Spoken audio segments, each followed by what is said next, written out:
Hi everyone. कैसे हो यार सभी लोग? आई होप कि पढ़ाई तुम्हारी बढ़िया चल रही होगी। और अपन ने जो काइनेमेटिक्स स्टार्ट कर रखा है, आज उसका थर्ड लेक्चर है। अपन ने 2 लेक्चर ऑलरेडी कंप्लीट कर लिए हैं। फर्स्ट लेक्चर में अपन ने डिस्टेंस और डिस्प्लेसमेंट के बारे में डिटेल में चर्चा करी थी। अपन ने देखा था कि टोटल 6 ही पैरामीटर हैं जो अपने पढ़ने होंगे: distance, displacement, speed, velocity, acceleration और टाइम। टाइम तो तुम्हें पता ही है, जब स्टॉप क्लॉक तुम्हारी ऑब्जर्वेशन स्टार्ट हुई, स्टॉप क्लॉक स्टार्ट हुई, t = 0 से स्टार्ट हो जाएगा, वो चलता रहेगा कंटिन्यूसली। उसके बाद में जो पैरामीटर्स बच जाते हैं, डिस्टेंस, डिस्प्लेसमेंट, स्पीड, वेलोसिटी और एक्सेलरेशन, तो पहले लेक्चर में हमने डिस्टेंस और डिस्प्लेसमेंट को समझा डिटेल में क्या होते हैं। फिर जो लेक्चर नंबर 2 था उसमें अपन स्पीड और वेलोसिटी को समझा, ठीक है ना। और एवरेज वेलोसिटी, स्पीड वगैरह कुछ क्वेश्चंस करें। आज भी जो थर्ड लेक्चर, इसमें हम एवरेज जो एक्सेलरेशन है, थर्ड पांचवा पैरामीटर जो बच जाता है, एक्सेलरेशन के बारे में पढ़ेंगे। और फिर average acceleration, average velocity, speed वगैरह इसके बारे में क्वेश्चन प्रैक्टिस करेंगे। और नेक्स्ट क्लास से हम इन सब को कंबाइन करके और फिर अपनी पूरी काइनेमेटिक्स पढ़ना स्टार्ट करेंगे।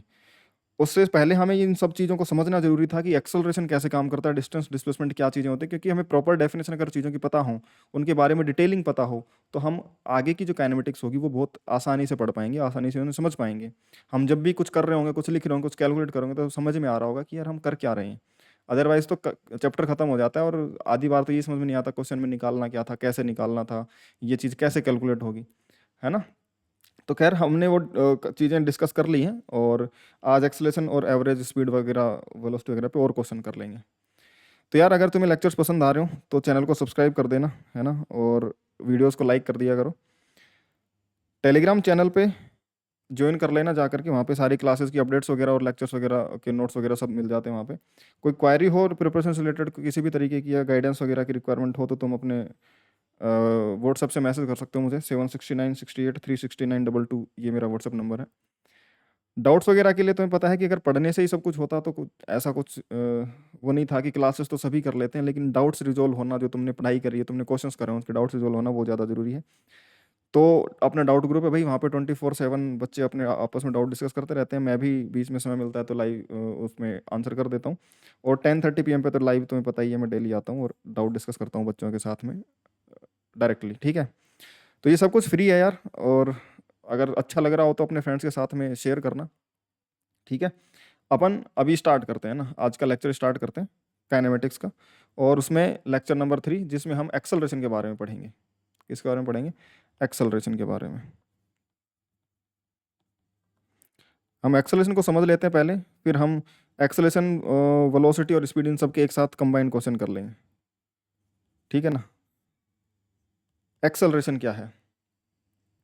जैसे हमने डिस्टेंस और डिस्प्लेसमेंट को हमने डिटेल में समझा कि डिस्टेंस, डिस्प्लेसमेंट क्या चीज़ें होती हैं, तो हमें अब आगे से कैलकुलेशन में पता रहेगा कि हम क्या चीज़ सही तरीके से, सटीक तरीके से करना चाहते होंगे। फिर हमने स्पीड, वेलोसिटी के बारे में पढ़ा। अभी हम एक्सेलरेशन के बारे में पढ़ते हैं। किसके बारे में पढ़ते हैं? एक्सेलरेशन के बारे में। तो एक्सेलरेशन तुमने सुना होगा कि एक्सेलरेशन को हम बोलते हैं कि यार देखो, rate of change of velocity जो होता है, rate of change of velocity, वो क्या होता है? Is called acceleration. क्या? Rate of change of velocity is called acceleration. पर अगर तुमने मेरे पिछले लेक्चर करे होंगे या लास्ट लेक्चर तुमने करा होगा, तो तुम्हें अब समझ में आ गया होगा मैं क्या करने वाला हूँ। अगर एक्सेलरेशन को हमने rate of change of velocity define करा है कि वेलोसिटी जिस रेट से चेंज होगी टाइम के साथ में, टाइम के साथ में rate of change of velocity with respect to time, तो टाइम के साथ में वेलोसिटी जिस रेट से चेंज होगी, उस रेट को अगर हम एक्सेलरेशन बोल रहे हैं, तो फिर से वही बात, रेट ऑफ चेंज है। रेट ऑफ चेंज तो यार दो तरीके के होते हैं, हमने बेसिक मैथ से ये चीज़ें पढ़ते आ रहे हैं कि किसी भी क्वांटिटी का रेट ऑफ चेंज दो तरीके से डिफाइंड हो सकता है, एक तो इंस्टेंटेनियसली और एक एवरेज। एवरेज बड़े इंटरवल का एवरेज होता है, इंस्टेंटेनियस भी एवरेज ही होता है बट बहुत छोटे इंटरवल का। अगर तुमने लास्ट लेक्चर देखा होगा तो तुम्हें बिल्कुल क्लियरली ये चीज़ समझ में आ रही होगी, ठीक है। तो अगर एक्सेलरेशन जिसको हम बोल रहे हैं, अगर मैं एक्सेलरेशन की बात करूं, सिंबल जो होता है वो ए से और एरो, ये बताता है कि ये एक वेक्टर क्वांटिटी है, क्योंकि वेलोसिटी वेक्टर क्वांटिटी है, तो उसका रेट ऑफ चेंज जो भी आएगा वो भी वेक्टर, वो भी डायरेक्शन के साथ ही चेंज होगा, है ना। तो वो एक वेक्टर क्वांटिटी होगी। तो अगर मैं बात करूं कि एक्सेलरेशन की, तो रेट ऑफ चेंज है ये, ठीक है। ये है रेट ऑफ चेंज। तो रेट ऑफ चेंज तो दो तरीके से डिफाइंड होता है ना यार, रेट ऑफ चेंज दो तरीके से डिफाइंड होता है, दो रेट ऑफ चेंज होते हैं हमारे पास में, एक तो एवरेज रेट ऑफ चेंज और एक instantaneous rate of change. Average rate of change क्या? एवरेज रेट ऑफ चेंज और एक इंस्टेंटेनियस रेट ऑफ चेंज। किसी भी क्वांटिटी के दो चेंजेस डिफाइन हो सकते हैं, एवरेज रेट ऑफ चेंज और instantaneous rate of change. Average rate of change तुम्हें पता है किसके लिए होता है? For large interval, large interval. और इंस्टेंटेनियस रेट ऑफ चेंज तुम्हें पता है फॉर वेरी शॉर्ट इंटरवल। और वो शॉर्ट इंटरवल इतना छोटा होता है कि मान लो 5 सेकंड पे हमने छोटा सा इंटरवल लिया, 5.001 सेकंड तक का, 5 से 5.001 सेकंड तक का। वो इतना छोटा इंटरवल है कि हम उसको लगभग 5 सेकंड का इंस्टेंट ही बोल देते हैं, इसलिए हम उसको इंस्टेंटेनियस बोल देते हैं। अदरवाइज टाइम फिक्स नहीं होता है। अगर लास्ट लेक्चर तुमने नहीं देखा तो वो बहुत जरूरी है। इंस्टेंटेनियस वेलोसिटी, इंस्टेंटेनियस एक्सेलरेशन, किसी भी इंस्टेंटेनियस क्वांटिटी जो हम फिजिक्स में डिफाइन करेंगे उसको समझने के लिए कि हम इंस्टेंटेनियस का मतलब टाइम फिक्स नहीं कर रहे हैं, हम उस टाइम पे एक छोटा सा, बहुत छोटा सा टाइम का इंटरवल ले रहे हैं, जिसको इतना छोटा माना जा सकता है कि वो लगभग इंस्टेंट फिक्स ही हो गया, ऐसा समझ सकते हो। बट हाँ, टाइम फिक्स नहीं है, छोटा सा इंटरवल ले रहे हैं। तो वेरी शॉर्ट इंटरवल के लिए वो भी होता है एवरेज ही है, लेकिन शॉर्ट इंटरवल का एवरेज होता है तो उसको इंस्टेंटेनियस बोल देते हैं, क्योंकि वो किसी एक इंस्टेंट के छोटे से इंटरवल का पार्ट है। समझ में आ गई क्या बात? लार्ज इंटरवल के लिए एक्सेलरेशन लिखेंगे। एक्सेलरेशन को हमने डिफाइन करा था चेंज इन वेलोसिटी का रेट, तो डेल्टा वी अपॉन में डेल्टा टी, ये क्या बन जाएगा बेटा? Average acceleration. Delta we by delta T क्या बन जाएगा? Average acceleration. इसको ए एवरेज बोल देते हैं। क्या बोल देते हैं? A average. लेकिन एक्सेलरेशन जो इंस्टेंटेनियस होगा वो इंस्टेंटेनियस एक्सेलरेशन होगा बेटा d we by D t. क्या होगा? डी वी अपॉन में डी टी। तो इंस्टेंटेनियस क्या बनेगा? D we by D t, rate of change of velocity. बहुत छोटे इंटरवल के लिए जो डिफाइन करते हैं तुम्हें पता है, उसको हम d we by D t से रिप्रेजेंट कर देते हैं। ये इंस्टेंटेनियस एक्सेलरेशन हो जाती है। और बहुत छोटे इंटरवल में ये जो चेंजेस निकालते हैं उसको फिर हम डिफरेंशिएशन बोल देते हैं कि differentiation of velocity with respect to time. भाई छोटे से टाइम का रेट ऑफ चेंज जो निकाला जाता है, वो छोटे इंटरवल का रेट ऑफ चेंज, वो किससे निकाल लिया जाता है? डिफरेंशिएशन के तरीके हमने सीख रखे हैं फिर। ठीक है, तो ये एवरेज एक्सेलरेशन है। कोई पार्टिकल अगर चल रहा होगा तो उसकी वेलोसिटी में चेंज।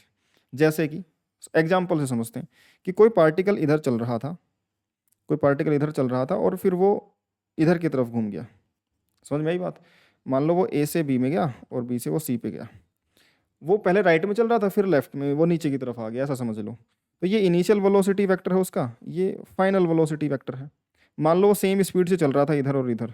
तो मैं अगर वेक्टर फॉर्मेट में लिखना चाहूँ तो मैं बोल दूंगा कि फॉर एग्जांपल हम एक सिनेरियो समझ रहे हैं कि इनिशियल वेलोसिटी वेक्टर को वी आई कैप लिख दिया मैंने और फाइनल वेलोसिटी वेक्टर को वी जे कैप लिख दिया मैंने। वेलोसिटी में चेंज देखो, स्पीड में कोई चेंज नहीं आया, बट डायरेक्शन चेंज होगी तो वेलोसिटी तो चेंज होगी ना। तो वेलोसिटी में जो चेंज आएगा, वेलोसिटी में change delta v, delta v vector क्या बनता है? V final minus v initial, v final minus v initial. इसको निकालने के कई तरीके हो सकते हैं। या तो इसका वेक्टर फॉर्मूला लगा लो कि वी इनिशियल वेक्टर देखो, वी फाइनल वेक्टर देखो, इनके बीच का एंगल थीटा देखो, और डेल्टा वी का मैग्नीट्यूड निकालने का जो फॉर्मूला होता है इसका रूट ऑफ, फिर हम लिखेंगे v final square plus v initial square plus 2 times v final v initial cos, sorry difference ले रहे हैं तो माइनस का 2ab कोस थीटा बनेगा। ये बनेगा कि नहीं बनेगा? -2ab cos theta, A square plus B square plus -2ab cos theta, difference निकालने का फॉर्मूला। तो फाइनल और इनिशियल का डिफरेंस निकाल लेता हम इस तरीके से निकाल लेंगे, थीटा एंगल इन दोनों के बीच में, इनिशियल और फाइनल वेलोसिटी के बीच में। बट हम सिनेरियो को समझते हैं, मैग्नीट्यूड हम निकाल लेंगे। अगर same for for v final और वी इनिशियल का अगर मैग्नीट्यूड इक्वल हो, मान लो वी है, तो फिर डेल्टा वी का मैग्नीट्यूड, डिफरेंस का magnitude 2v sin theta by 2 से भी लिखा जा सकता है। ये तो वेक्टर्स की कैलकुलेशन हमने सीख रखी है वेक्टर के चैप्टर में, वो हम कर लेंगे। इसका मीनिंग क्या बनेगा? चेंज इन वेलोसिटी क्या होगी? हम change in velocity delta v जब लिख रहे हैं तो v final minus v initial लिखेंगे। भाई एक्सेलरेशन एवरेज निकालने के लिए चेंज इन वेलोसिटी निकालनी जरूरी है। और अगर हम बात करें कि एवरेज एक्सेलरेशन, जो भी एवरेज एक्सेलरेशन होगा वो चेंज इन वेलोसिटी के पैरेलल ही तो होगा, चेंज इन वेलोसिटी के ही तो पैरेलल होगा एवरेज एक्सेलरेशन। समझ में आई बात? क्यों? क्योंकि average acceleration change in velocity अपन में टाइम, टाइम तो स्केलर क्वांटिटी है और एक्सेलरेशन डेल्टा वी के डायरेक्शन में आएगा। तो हमें ये पता होना चाहिए कि वेलोसिटी किस डायरेक्शन में चेंज हुई है। समझ में आई की बात? जिस डायरेक्शन में वेलोसिटी चेंज होगी उस डायरेक्शन में एक्सेलरेशन आएगा, या फिर हम बोलें जिस डायरेक्शन में एक्सेलरेशन आया होगा उसी डायरेक्शन में वेलोसिटी चेंज होगी। क्योंकि एक्सेलरेशन क्या है? जिस रेट से वेलोसिटी चेंज हो रही है, तो जिस तरफ एक्सेलरेशन होगा उस तरफ वेलोसिटी को चेंज करेगा, सीधी सी बात है। तो डेल्टा वी की डायरेक्शन हमें इंपॉर्टेंट होगी एक्सेलरेशन कैलकुलेट करते समय कि चेंज इन वेलोसिटी किधर हुई है। V final minus v initial, final velocity vector हमारा, फाइनल वेलोसिटी वेक्टर ये इस तरफ है, उसे मान लो वी फाइनल ही है, और ये वी इनिशियल था, हेड टू टेल कनेक्ट कर लिया हमने इनका रिजल्टेंट देखने के लिए, बट वी फाइनल नीचे है, वी इनिशियल राइट में है, हमें v final minus v initial चाहिए, तो हम लिखेंगे भाई वी फाइनल इधर की तरफ है, और वी इनिशियल अगर तुम्हारा राइट में था तो माइनस वी इनिशियल पलट जाएगा इधर की तरफ, तो वी इनिशियल क्या बन जाएगा, माइनस का इधर की तरफ आ जाएगा माइनस वी इनिशियल, और इन दोनों का जो रिजल्टेंट बनेगा, इन दोनों का जो रिजल्टेंट बनेगा, अगर मैं बात करूं इसमें, इन दोनों का जो रिजल्टेंट बनेगा एक तरीके से इस तरफ आ रहा है, अगर हमने ये सिनेरियो लिया तो इसमें ये डेल्टा वी की डायरेक्शन आ रही है भाई, इसी को हम इन दोनों का रिजल्टेंट जो होगा वी फाइनल और माइनस वी इनिशियल का रिजल्टेंट, उसी को तो डेल्टा वी बोल रहे हैं, तो इनका रिजल्टेंट तो पैरेललोग्राम लॉ से ये बन रहा है, और यही तुम्हारा डेल्टा वी है, यानी कि वेलोसिटी में जो चेंज आया है वो इस डायरेक्शन में आया है। इसको ध्यान से समझ लो कि ये वेलोसिटी का चेंज रिप्रेजेंट क्या करना चाहता है, ये वेलोसिटी का चेंज इस तरफ है, यानी कि तुमने चेंज इस तरफ करा, ये चेंज दो तरीके के हो रहा है, एक तो इस तरफ कंपोनेंट आ रहा है चेंज का, एक इस तरफ, यानी कि तुमने एक तो एक्स में माइनस एक्स में वेलोसिटी चेंज करी, एक वाई में माइनस वाई में वेलोसिटी चेंज करी। अब देखो पहले से वाई में एक्स आई में वेलोसिटी थी, लेकिन तुमने चेंज नेगेटिव करा तो वेलोसिटी आई की कम हो गई, और हमने जस्ट इतना चेंज किया है यहाँ पे, आई में वेलोसिटी चेंज वही है, वेलोसिटी का चेंज आई में कितना आ रहा है, माइनस आई के बराबर, तो जो पहले वेलोसिटी थी उतना हमने नेगेटिव में चेंज कर दिया, तो देखो एक्स में वेलोसिटी जीरो हो गई, ठीक है। वाई में वेलोसिटी जो आ रही है उसका चेंज इन वेलोसिटी का वाई में कंपोनेंट ये वी फाइनल ही है खुद, तो वाई में वेलोसिटी थी नहीं, हमने इतना चेंज करा वाई में, तो इतनी फाइनल वेलोसिटी हो गई वाई में, समझ में आ गई क्या बात। तो चेंज इन वेलोसिटी ये रिप्रेजेंट कर रहा है कि एक्स में कितना चेंज हुआ और वाई में कितना चेंज हुआ, एक्स में चेंज नेगेटिव है इसलिए एक्स की वेलोसिटी कम हो गई, और वाई में चेंज नेगेटिव में हुआ है तो वाई में भी वेलोसिटी नेगेटिव में आ गई, पहले थी नहीं, वाई में नेगेटिव चेंज हो गया तो नेगेटिव में वेलोसिटी आ गई इसके पास में, समझ में आ गई बात, क्लियर है क्या। चेंज इन वेलोसिटी इस तरफ हुई है, इसके दो कंपोनेंट हैं, एक कंपोनेंट ने आई की वेलोसिटी को कम करा और एग्जैक्ट इसके अपोजिट वेलोसिटी चेंज हुई है तो जीरो हो गई, और वाई में वेलोसिटी थी नहीं, वाई में नेगेटिव वाई में वेलोसिटी चेंज हुआ तो जीरो और नेगेटिव वेलोसिटी में वो माइनस में वेलोसिटी आ गई इसके पास में, ये चेंज इन वेलोसिटी रिप्रेजेंट कर रहा है। और चेंज इन वेलोसिटी की डायरेक्शन में एक्सेलरेशन आने वाला है, एवरेज एक्सेलरेशन अगर मैं निकालूंगा कि यहाँ से यहाँ तक मान लो 2 सेकंड में आया, तो डेल्टा वी बाई टू से इसकी डायरेक्शन थोड़ी चेंज हो जाएगी, मैग्नीट्यूड ही तो चेंज होगा इसका, डेल्टा वी बाई टू करेंगे तो डेल्टा मैग्नीट्यूड आधा हो गया डेल्टा वी का, बट डायरेक्शन तो वही रही ना, समझ में आ गई क्या बात। तो एवर जो चेंज इन वेलोसिटी है वो रिप्रेजेंट करेगी कि तुम्हारा चेंज इन वेलोसिटी किस डायरेक्शन में हुआ है, यानी कि तुम्हारा एक्सेलरेशन किस डायरेक्शन में आया है, क्लियर है क्या। अब अगर हम बात करें कि एक्सेलरेशन की बात करें, एक्सेलरेशन एक्सेलरेशन जरूरी नहीं है कि वेलोसिटी की डायरेक्शन या पैरेलल हो या किसी भी एंगल पे हो, चेंज इन वेलोसिटी इधर होगी एक्सेलरेशन उधर आएगी, और चेंज इन वेलोसिटी किसी भी डायरेक्शन में आ सकता है, जैसा मोशन हो रहा होगा उसके हिसाब से हम चेंज इन वेलोसिटी कैलकुलेट कर लेंगे।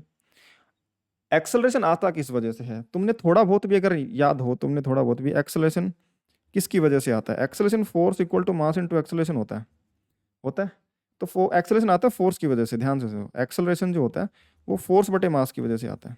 भाई पार्टिकल अपने आप ही तो थोड़ी ना वेलोसिटी चेंज कर लेगा, हम बोलते हैं rate of change of velocity, लेकिन अपने आप थोड़ी वेलोसिटी चेंज हो जाएगी उसकी, उसको चेंज करने के लिए हमें एफर्ट लगाने पड़ेंगे, एक्सेलरेशन देनी पड़ेगी, वेलोसिटी के चेंज की वजह से एक्सेलरेशन नहीं आता, ध्यान से समझो इस बात को, वेलोसिटी चेंज हुई है इसलिए एक्सेलरेशन नहीं आ रहा है, एक्सेलरेशन आया इस वजह से वेलोसिटी चेंज हुई है, कोज एंड इफेक्ट में तुम्हें डिफरेंस समझ में आना चाहिए।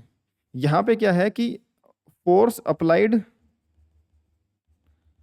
That's why acceleration came, that's why acceleration came into picture. भाई एक्सेलरेट करेगा पार्टिकल फोर्स की वजह से, फोर्स बटे मास, उस क्वांटिटी को हम एक्सेलरेशन बोलते हैं, और acceleration came that's why velocity changes, समझ में आई बात, फोर्स की वजह से एक्सेलरेशन आया और एक्सेलरेशन की वजह से चेंज इन वेलोसिटी आई है, अगर एक्सेलरेशन नहीं होता तो वेलोसिटी चेंज नहीं होती, समझ में आ गई बात। तो ऐसा नहीं है कि पार्टिकल की वेलोसिटी चेंज हो गई तो एक्सेलरेशन आई होगी, हाँ अगर पार्टिकल की वेलोसिटी चेंज हुई है तो एक्सेलरेशन है उसके पास में, सीधी सी बात है, लेकिन वो वेलोसिटी के चेंज होने से एक्सेलरेशन नहीं आई है, एक्सेलरेशन आई थी इसलिए वेलोसिटी चेंज हुई है, अदरवाइज एक्सेलरेशन नहीं होती पार्टिकल के पास में वेलोसिटी कोई चेंज नहीं आता, फोर्स नहीं लगाते उस पर, तुम कोई नेट फोर्स नहीं लगाते, उसके पास कोई एक्सेलरेशन नहीं आता, उसकी वेलोसिटी चेंज नहीं होती, ये फिजिकल सिनेरियो, ये एक्चुअल रीजन होता है, अगर पार्टिकल के ऊपर एक्सेलरेशन नहीं होगी तो वेलोसिटी चेंज नहीं होगा, समझ में आई क्या बात। तो ये एक्सेलरेशन आई फोर्स से है और एक्सेलरेशन ने फिर वेलोसिटी को चेंज किया है। और एक्सेलरेशन किस डायरेक्शन में होगा? जिस डायरेक्शन में फोर्स होगा। एक्सेलरेशन जिस डायरेक्शन में होगा उस डायरेक्शन में फोर्स होगा, और एक्सेलरेशन उस डायरेक्शन में भी है जिस तरफ चेंज इन वेलोसिटी है। यानी कि जिस तरफ फोर्स लगेगा उसी तरफ एक्सेलरेशन आएगा, उसी तरफ वेलोसिटी चेंज होगी। Direction of force, direction of force की डायरेक्शन में ही आएगा एक्सेलरेशन, उसी की डायरेक्शन में आएगा डेल्टा वी। ये बात तुम पल्ले बांध लो सबसे पहले तो। But in this chapter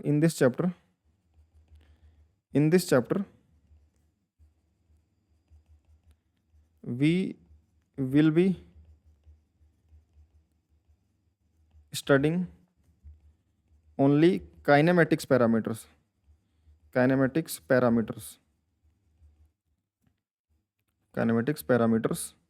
means motion के पैरामीटर जो एक्सेलरेशन और वेलोसिटी है। फोर्स जो है डायनेमिक्स एक तरीके से आ जाता है कि फोर्सेस के साथ डील करना, उसको डायनेमिक्स बोलते हैं, वो हम बाद में पढ़ेंगे। Not about forces. अभी इस चैप्टर में फोर्सेस के बारे में नहीं पढ़ेंगे। हमें पता है कि बस इतना एक्सेलरेशन आ गया, उसके लिए जितना मर्जी फोर्स लगना होगा वो लग जाएगा, वो बाद की बात है, कितना लगेगा वो बाद में देखेंगे।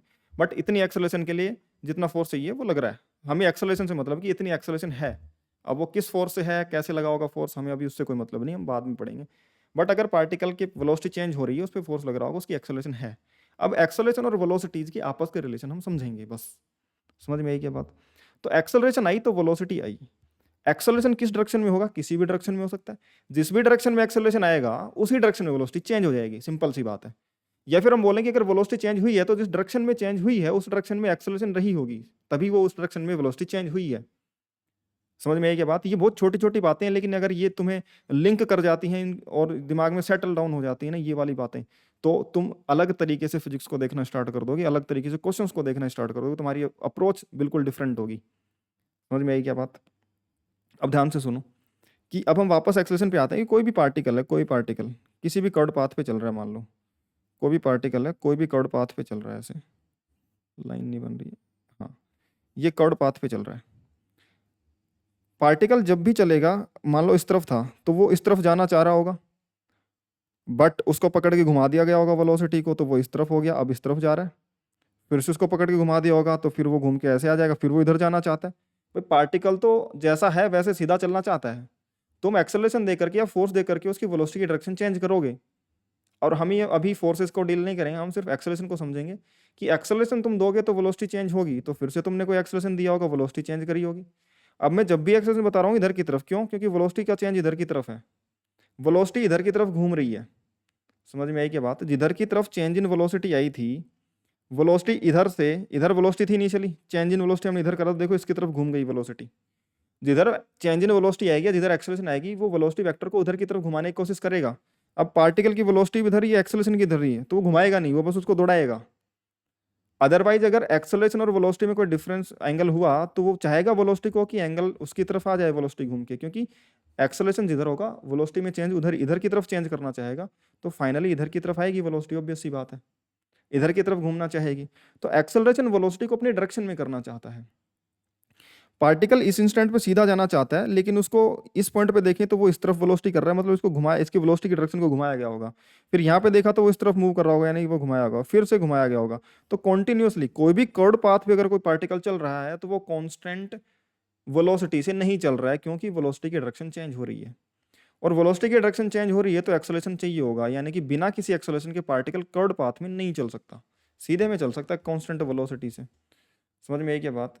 तो किसी भी इंस्टेंट पे कोई भी पाथ पे चलेगा, कोई भी कर्व पाथ पे चलेगा, तो जो वेलोसिटी होगी इंस्टेंटेनियस, भाई इस इंस्टेंट पे वेलोसिटी इस डायरेक्शन में है, इस इंस्टेंट पे वेलोसिटी इस डायरेक्शन में है, इस इंस्टेंट पे वेलोसिटी इस डायरेक्शन में है। सबसे पहले तो अगर कर्व पाथ पे चल रहा है तो वेलोसिटी वेक्टर जो होगा वो टेंजेंशियल टू द पाथ होता है, tangential to the path, path के टेंजेंशियल डायरेक्शन में है। वो इधर जाना चाहता है लेकिन पाथ इधर की तरफ घूम गया, मतलब तूने वेलोसिटी को इधर से फिर से घुमा दिया। तो बार लगातार तुम अगर कर्व पाथ पे चल रहे हो, मतलब तूने वेलोसिटी की डायरेक्शन को लगातार चेंज कर रहे हो, तो लगातार एक एक्सेलरेशन लग रही होगी जो उसके डायरेक्शन को चेंज कर रही है। क्यों? क्योंकि वेलोसिटी चेंज हो रही है, तो एक एक्सेलरेशन उसकी वेलोसिटी को चेंज कर रहा है, मतलब उसको घुमा रहा है। अब इस पे ध्यान से समझो कि एक्सेलरेशन तो है तभी वेलोसिटी चेंज हो रही है। वेलोसिटी को अगर मैं बोलूँ, सिंस वेलोसिटी डायरेक्शन तो एटलीस्ट चेंज हो ही रही है, डायरेक्शन मैग्नीट्यूड हो सकता है कम ज़्यादा हो रहा हो, हमें नहीं पता, लेकिन डायरेक्शन तो कम से कम चेंज हो ही रही है ना। वेलोसिटी चेंजिंग, तो हम बोलेंगे वेलोसिटी चेंज हो रही है, चेंजिंग, तो एक्सेलरेशन प्रेजेंट। हम बोलेंगे वेलोसिटी चेंज होगी तो एक्सेलरेशन प्रेजेंट, क्योंकि acceleration rate of change of velocity है, जिस रेट से वेलोसिटी चेंज होगी वही एक्सेलरेशन होगा। एक्सेलरेशन प्रेजेंट होगी, हमें ये समझ में आया। कैसे, किधर प्रेजेंट होगी? सबसे पहली बात हम देखें कि किसी भी इंस्टेंट पे कोई पार्टिकल किसी भी वेलोसिटी v से चल रहा है, किसी भी इंस्टेंट पे कोई भी पार्टिकल चल रहा है, हम इसको समझते हैं सिनेरियो को, और मान लो वो वेलोसिटी टेंजेंशियल डायरेक्शन में है, और वेलोसिटी को इस तरफ घुमाना, वेलोसिटी इस तरफ घूम रही है, तो वेलोसिटी एक्सेलरेशन क्या चाहता है? वेलोसिटी को खुद की तरफ घुमाना है, यानी एक्सेलरेशन कहीं इधर की तरफ रहा होगा। मान लो जो एक्सेलरेशन है वो इस डायरेक्शन में है, और एक्सेलरेशन और वेलोसिटी के साथ में एंगल थीटा है। इस एक्सेलरेशन के दो कंपोनेंट हो सकते हैं, एक तो वेलोसिटी के डायरेक्शन में और एक वेलोसिटी के पैरेलल, सॉरी वेलोसिटी के डायरेक्शन में पैरेलल और एक उसके परपेंडिकुलर। वेलोसिटी की डायरेक्शन में जो कंपोनेंट आएगा एक्सेलरेशन का, वो कंपोनेंट जो वेलोसिटी की डायरेक्शन में आएगा, मैं इसी कलर से दिखा देता हूँ या फिर ग्रीन कलर से दिखा देता हूँ। एक्सेलरेशन का वो कंपोनेंट जो वेलोसिटी के लाइन में आएगा, in the line of velocity, हम समझ सकते हैं ऐसे कि टेंजेंशियल पाथ में चल रहा था पार्टिकल, ये टेंजेंशियल पाथ में चल रहा था पार्टिकल, इस टेंजेंशियल पाथ में चल रहा था, और वेलोसिटी की लाइन में एक्सेलरेशन आया, वेलोसिटी के पैरेलल, लाइन के पैरेलल, जिसको हम बोल देंगे ए कोस थीटा, और एक एक्सेलरेशन आएगी जो उसके परपेंडिकुलर होगी, एक एक्सेलरेशन आएगी जो उसके परपेंडिकुलर होगी, इस तरीके से ए परपेंडिकुलर बोल देंगे इसको, वो बन जाएगा ए साइन थीटा। ए परपेंडिकुलर भी बोलते हैं इसको, ए रेडियल भी बोलते हैं, ए नॉर्मल भी बोलते हैं, ए सेंट्रिपिटल भी आगे चल के हम इसी को बोलेंगे सर्कुलर मोशन में।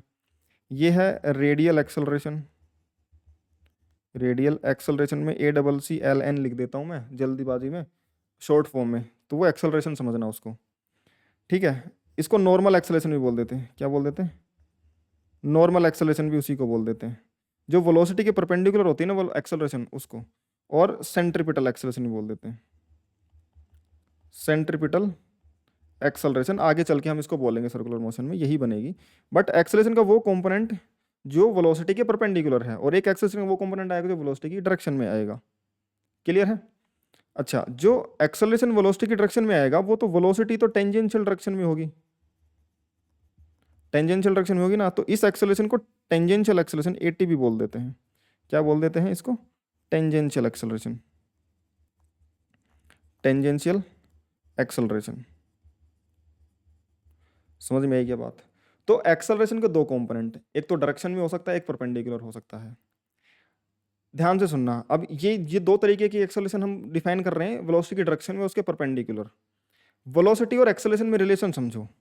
अगर मान लो पार्टिकल की वेलोसिटी है किसी इंस्टेंट पे 2 मीटर पर सेकंड, और मैं बोलूँ एक्सेलरेशन इसी तरफ है 5 मीटर पर सेकंड, या फिर एक्सेलरेशन है 1 मीटर पर सेकंड, तो एक्सेलरेशन का काम क्या है? वेलोसिटी को चेंज करना, और जिस डायरेक्शन में एक्सेलरेशन होगा उसी डायरेक्शन में वेलोसिटी चेंज होगी।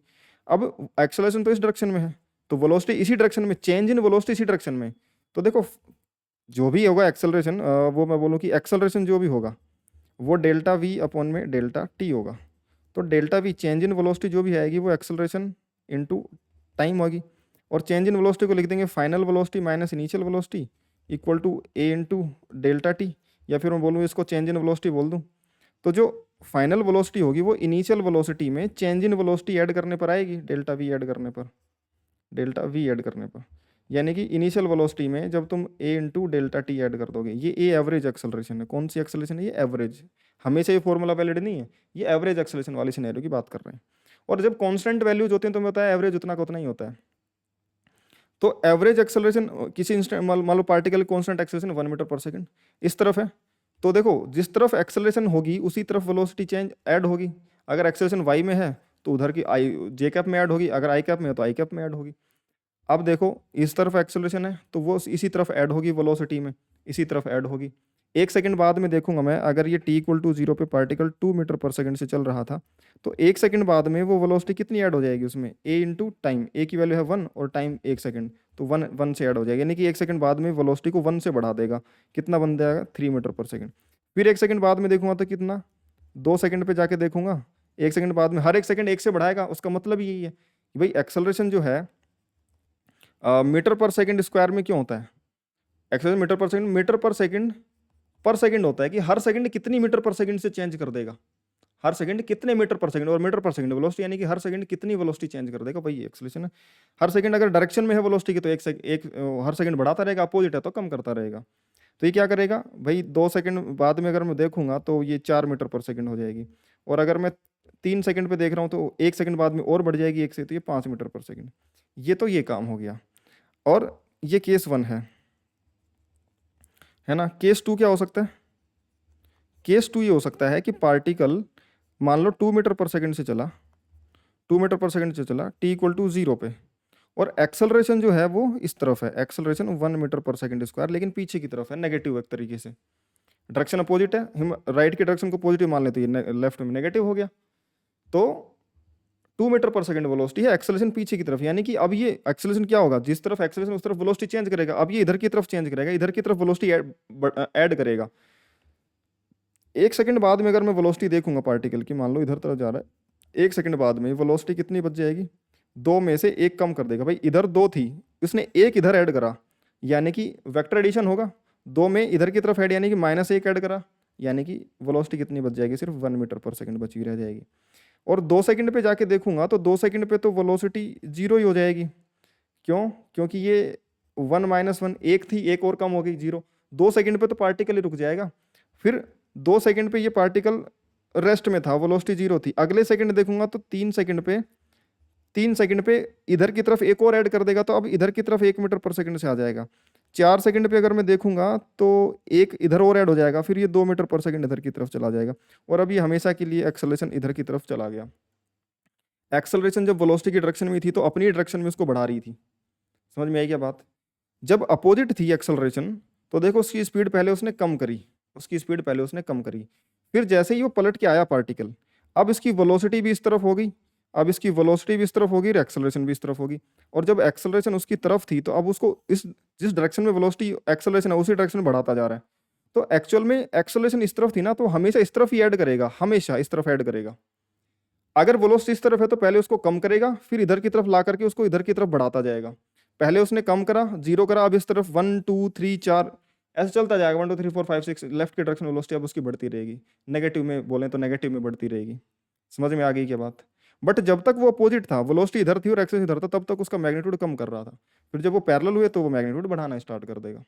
ये एक्सेलरेशन का बिहेवियर है, इसको ध्यान से समझेंगे हम। दूसरी अगर हम इसके बारे में बात करें एक्सेलरेशन के बारे में, तो ध्यान से समझो। अगर मैं केस 3 लेता हूं कि पार्टिकल की इनिशियल वेलोसिटी इस तरफ है 2 मीटर पर सेकेंड, टी इक्वल टू 0 पे, एक्सेलरेशन इस तरफ है, एक्सेलरेशन इस तरफ 1 मीटर पर सेकेंड स्क्वायर।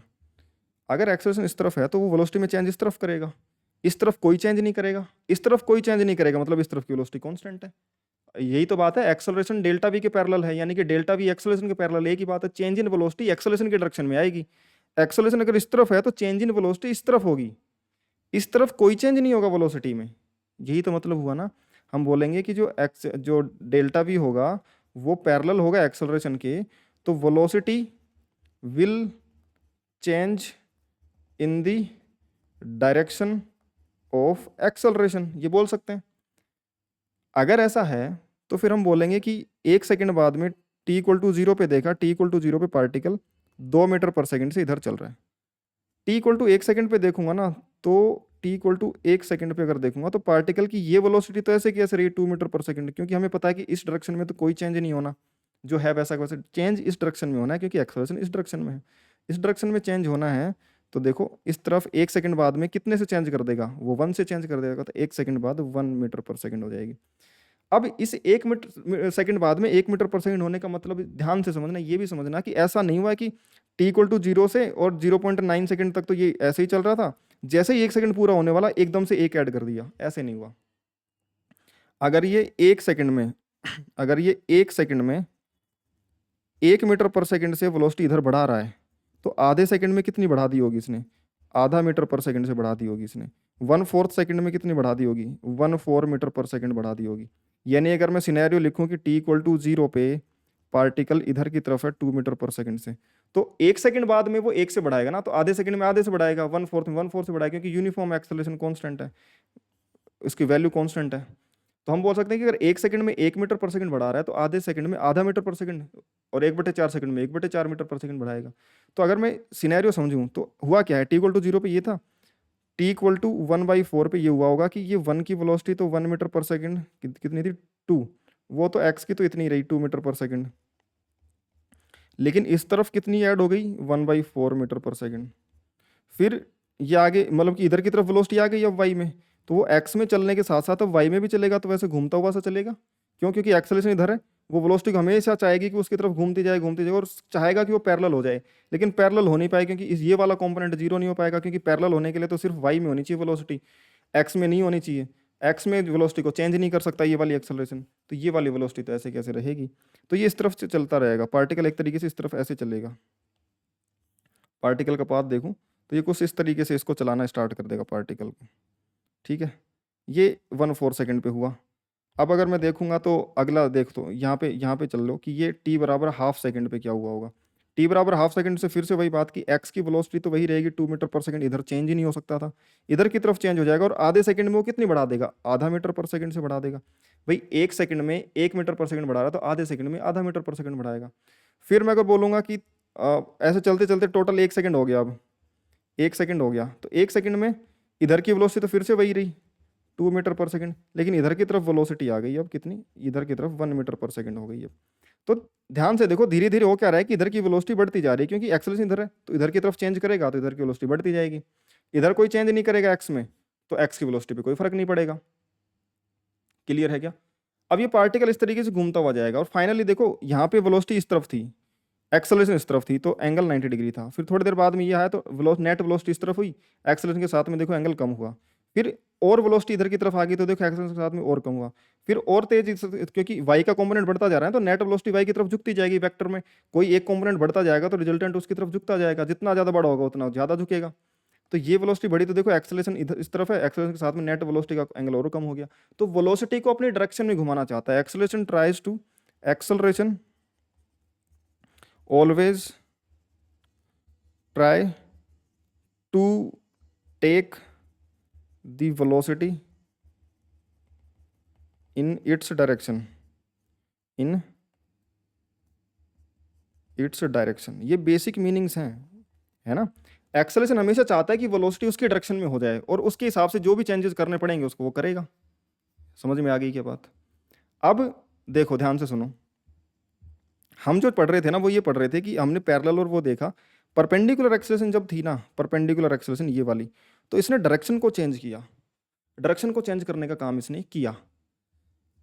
अगर मैं छोटे से समय बाद में देखूं, किसी इंस्टेंट पे ये वेलोसिटी है v और ये एक्सेलरेशन है इस तरफ, एक्सेलरेशन a परपेंडिकुलर डायरेक्शन में, एक्सेलरेशन जो है वो परपेंडिकुलर है, ये परपेंडिकुलर 90 डिग्री एक्सेलरेशन है, ये किसी भी टाइम t पे वो इंस्टेंट है वो इस तरफ चल रहा है और एक्सेलरेशन परपेंडिकुलर है। t = t प्लस dt पे देखूंगा, t प्लस dt पे देखूंगा तो वेलोसिटी इस तरफ है v और इस तरफ है कि dv वेलोसिटी चेंज हो जाएगी, dv छोटा सा वेलोसिटी चेंज, भाई हर छोटे इंटरवल में अगर मैं देखूंगा तो ऐसा नहीं है कि 1 सेकंड बाद में पूरा एकदम से चेंज करता है, वो लगातार छोटे छोटे इंटरवल में थोड़ी थोड़ी वैल्यू चेंज करता रहता है। तो वो थोड़ा थोड़ा करते करते 1/4 सेकंड में 1/4 ऐड कर दिया था, आधे सेकंड में आधा ऐड कर दिया, 1 सेकंड में टोटल 1 ऐड कर दिया। हर सेकंड हर कॉन्टिन्यूस प्रोसेस है, छोटे छोटे इंटरवल में वो चेंज करता जा रहा है और 1 सेकंड में टोटल चेंज 1 के बराबर आ गया, क्योंकि एक्सेलरेशन 1 थी। अगर एक्सेलरेशन 5 होती तो 1 सेकंड में बढ़ते बढ़ते वो टोटल 5 बढ़ा देता इस तरफ, है ना, आधे सेकंड में 2.5 बढ़ाता। ये सब प्रोसेस चलती रहती। तो छोटे से टाइम में ये एक्सेलरेशन इस तरफ, वही इस तरफ है ना ये एक्सेलरेशन, तो इस तरफ वेलोसिटी बढ़ाएगा। तो होगा क्या फाइनली, अगर मैं देखूं कि इस तरफ वेलोसिटी इसने थोड़ी सी ऐड कर दी तो रिजल्टेंट वेलोसिटी किस तरफ आएगी, रिजल्टेंट वेलोसिटी को अगर मैं ध्यान से देखूं तो वेलोसिटी इस तरफ आई, इस तरफ आई। ये इसको थोड़ा सा सही से ड्रॉ कर लेते हैं।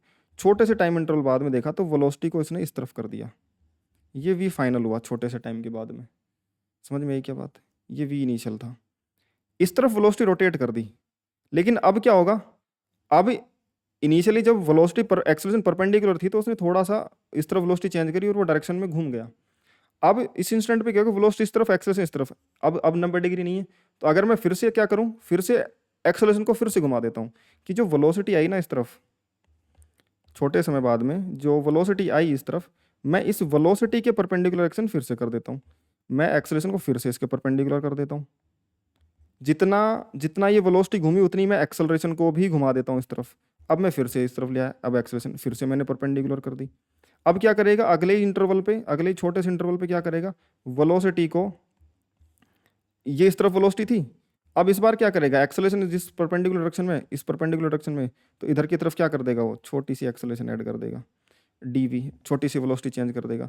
अब जो वेलोसिटी बनेगी वो इस तरफ बन जाएगी, अब जो वेलोसिटी बनेगी वो इस तरफ बन जाएगी। मैं बोलूँ किस तरफ, हाँ इस तरफ बन जाएगी, ऐसे बना लेते हैं। अब जो वेलोसिटी आएगी वो इस तरफ बन जाएगी, ये और नया v फाइनल डैश हो गया। तो अगर मैं एक्सेलरेशन को डायरेक्ट घुमाता रहूँ, वेलोसिटी के परपेंडिकुलर करता रहूँ, तो वो डायरेक्शन घुमाता रहेगा घुमाता रहेगा घुमाता रहेगा, यानी कि जो परपेंडिकुलर एक्सेलरेशन होती है वो डायरेक्शन घुमाती है। अब देखो यहाँ से भी समझ सकते हो कि देखो अगर इस तरफ वेलोसिटी थी, मैंने एक्सेलरेशन इस तरफ ऐड करी, क्या ये वाली वेलोसिटी चेंज हुई? बिल्कुल नहीं, इस तरफ कोई चेंज ही नहीं आया, चेंज इस तरफ आया, इस तरफ आने से उसकी डायरेक्शन चेंज हुई। किसी भी इंस्टेंट पे देखो कि एक्स की वेलोसिटी उतनी की उतनी है, चेंज वाई में आता जा रहा है, तो नेट वेलोसिटी घूमती जा रही है। एक्सेलरेशन चाहता है कि उसकी डायरेक्शन उसके घूम के आ जाए, लेकिन जो परपेंडिकुलर वाली वेलोसिटी है ना उसको नहीं चेंज कर पा रहा एक्सेलरेशन, यानी कि जो एक्सेलरेशन जिस डायरेक्शन में था उसके परपेंडिकुलर जो भी वेलोसिटी होगी उसमें ऐड ही नहीं होगा। ऐड तो परपेंडिकुलर डायरेक्शन में होगा, इस तरफ ऐड ही नहीं हुआ, तो ये चेंज ही नहीं हुआ। समझ में आ गई क्या बात? यानी कि जो एक्सेलरेशन है वो अपने डायरेक्शन के परपेंडिकुलर वेलोसिटी को चेंज नहीं कर सकता।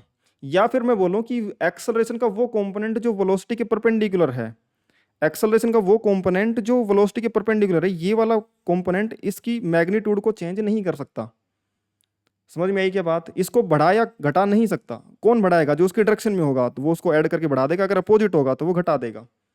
समझ में आ गई क्या बात सिनेरियो? और परपेंडिकुलर वाला क्या करेगा? उसको रोटेट करेगा अपने डायरेक्शन में सिर्फ और सिर्फ। तो एक्सेलरेशन के दो कंपोनेंट आए, दोनों कंपोनेंट के दो अलग अलग काम हैं, दोनों कंपोनेंट के दो अलग अलग काम हमने देखे। परपेंडिकुलर एक्स, यहाँ पे कंक्लूजन ये लिख सकते हैं हम कि परपेंडिकुलर एक्सेलरेशन, यहाँ पे ये लिख सकते हैं कि परपेंडिकुलर एक्सेलरेशन रोटेट्स वेलोसिटी, और we can say changes its direction. Perpendicular acceleration जो भी होगा वो वेलोसिटी की डायरेक्शन को चेंज करेगा, हम ये कह सकते हैं, कंक्लूजन हमारा ये निकाल सकते हैं। समझ में आई क्या बात? अच्छा ठीक है भाई, वो उसके डायरेक्शन को चेंज कर देगा। और एक्सेलरेशन, और यहाँ पे ये लिख सकते हैं कंक्लूजन कि acceleration parallel to line of velocity changes speed को चेंज कर देता है। समझ में आ गई क्या बात? जो लाइन के अंदर होगा अगर उसके डायरेक्शन में है तो स्पीड को बढ़ाता जाएगा बढ़ाता जाएगा, डायरेक्शन चेंज नहीं कर रहा है क्योंकि इसी डायरेक्शन में ऐड कर रहा है वेलोसिटी जो भी है, तो वो डायरेक्शन चेंज नहीं हो रही, बस उसका मैग्नीट्यूड बढ़ता जा रहा है। अपोजिट था तो उसी डायरेक्शन में अपोजिट में ऐड कर रहा था तो स्पीड कम करता जा रहा था, जब इधर वेलोसिटी हो गई तो इधर की तरफ ऐड होते होते वो उस तरफ बढ़ाता गया। तो जो एक्सेलरेशन है, जो पैरेलल कंपोनेंट है, वो उसकी डायरेक्शन चेंज नहीं कर सकता, उसको रिवर्स जरूर करवा सकता है एक बार के लिए, लेकिन उसको रोटेट ऐसे नहीं कर सकता। या तो उसको चेंज करेगा तो फिर परमानेंटली डायरेक्शन रिवर्स करेगा, अपोजिट एक्सेलरेशन है उसकी लाइन में है तो। समझ में आई क्या बात? चेंजेस स्पीड, समझ में आ गई। हम बोल सकते हैं कि पैरेलल कंपोनेंट उसकी स्पीड को चेंज कर सकता है और जस्ट रिवर्स कर सकता है उसकी डायरेक्शन को, और जस्ट रिवर्स कर सकता है, और can just reverse the direction, but उसको रोटेट नहीं कर सकता, डायरेक्शन को रोटेट नहीं कर सकता। वो या तो इधर है तो एकदम से पलट देगा इसको, जीरो करके वेलोसिटी इधर की तरफ इधर पलट देगा, फिर कॉन्स्टेंटली इधर चलता रहेगा। बट ऐसा नहीं है कि उसके डायरेक्शन को रोटेट करता रहे, है ना। वो या तो पैरेलली रहेगा या उसको 180 डिग्रीज घुमा देगा। ध्यान से समझते रहना, ये 1 to 1 पॉइंट्स एक एक बातें बहुत कनेक्ट करेंगी तुम्हें। अब एक्सेलरेशन के दो कंपोनेंट देखिए, हमने बोल दिया कि एक टेंजेंशियल डायरेक्शन में, टेंजेंशियल वाले डायरेक्शन हमने बोल दिया कि जो वेलोसिटी की पैरेलल आ गया वो तो उसकी स्पीड चेंज कर देगा, परपेंडिकुलर वाला उसकी डायरेक्शन चेंज कर देगा। तो अब हमने एक्सेलरेशन के दोनों कंपोनेंट को ढंग से समझ लिया। ये वाला जो कंपोनेंट होगा, ये वाला component changes direction of velocity only. समझ में आई क्या बात? डायरेक्शन ओनली चेंज कर सकता है ये। और ये वाला कंपोनेंट है चेंजेस मैग्नीट्यूड, या फिर बोलें स्पीड। स्पीड को चेंज करता है। तो हम स्टार मार्क लगा के लिख देंगे कि जो टेंजेंशियल एक्सेलरेशन है, टेंजेंशियल एक्सेलरेशन चेंजेस स्पीड, और जो रेडियल एक्सेलरेशन या फिर परपेंडिकुलर एक्सेलरेशन, ए आर लिखें, ए एन लिखें या फिर ए परपेंडिकुलर लिखें, ये क्या बन जाएगा तुम्हारा, चेंजेस डायरेक्शन ओनली।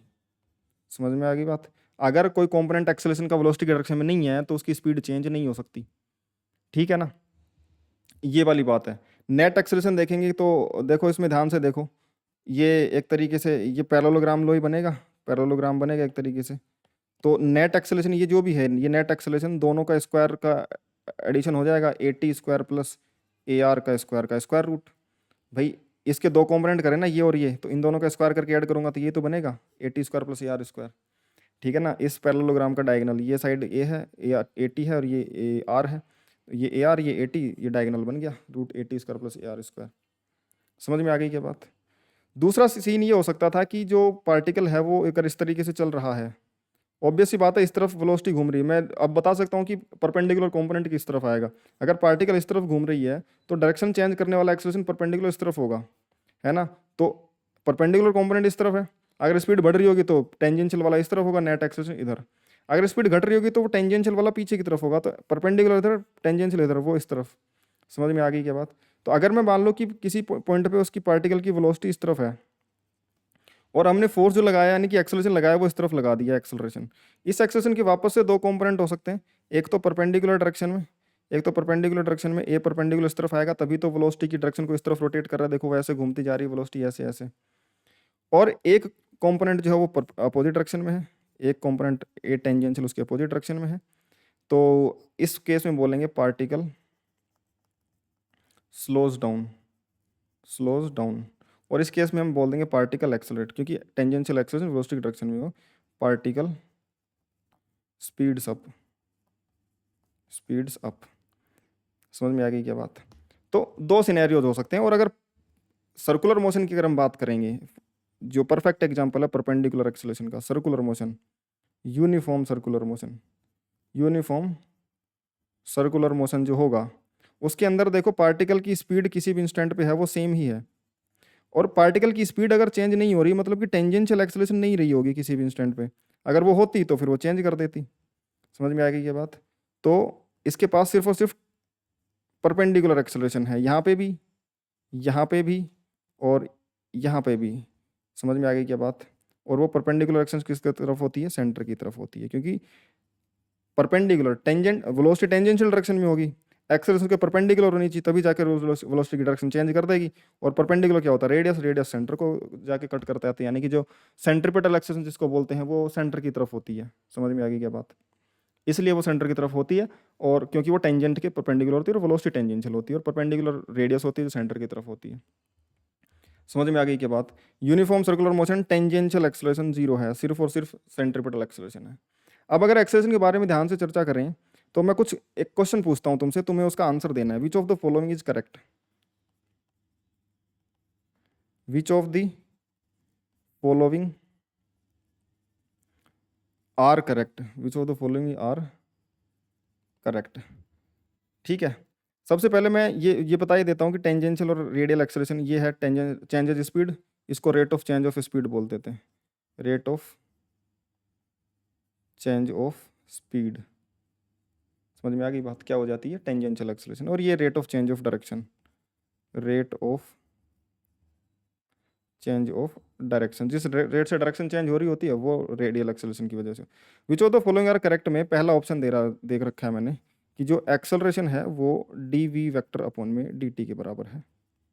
ये करेक्ट है कि नहीं ये सब बताने तुम्हें। बी ऑप्शन है कि एक्सेलरेशन जो होगा वो डी वी वैक्टर अपॉन में डी टी होगा। एरो लगा दूं तो वेक्टर है, नहीं लगाऊं तो वो स्केलर है।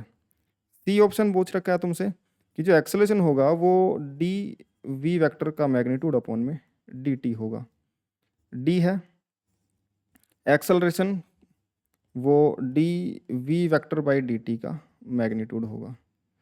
ई है जो टेंजेंशियल एक्सेलरेशन है वो डी ऑफ वी वैक्टर का मैग्नीट्यूड बाई डी टी होगा। एफ जो है वो tangential acceleration D we vector by D t का मैग्नीट्यूड होगा।